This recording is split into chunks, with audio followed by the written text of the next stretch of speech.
Tailor of Time. In a cobbled lane tucked between a bakery and a bookshop, there was a store that smelled of dust and ozone and forgotten things. This was the workshop of Rahim, the Tailor of Time.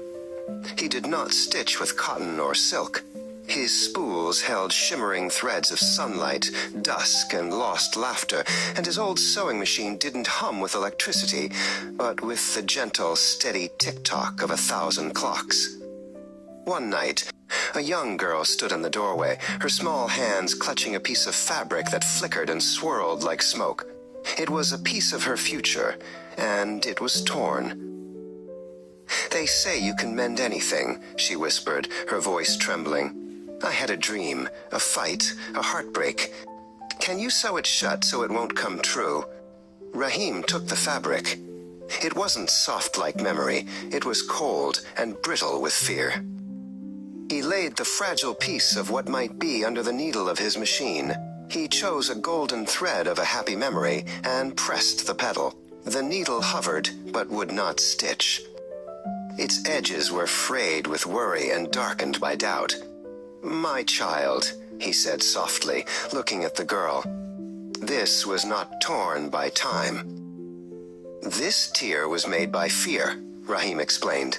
"My machine can mend what has been, but it cannot force what is yet to be. Fear is a powerful thing. It tears the future before it has a chance to form." The girl's face fell, her hope dimming. But Rahim was not finished. He turned from his machine and opened a small, carved wooden box. From it, he lifted a single, shimmering silver thread. It glowed with a soft, steady light of its own. "I cannot sew this for you," he said, placing the thread in her small hand. "But you can. This is a thread of forgiveness. The future is not a cloth to be mended, but a tapestry you must weave yourself. Every kind word is a stitch. Every act of mercy is a knot that holds it strong." The girl looked from the silver thread to Rahim's warm eyes. A tiny spark of understanding lit her face.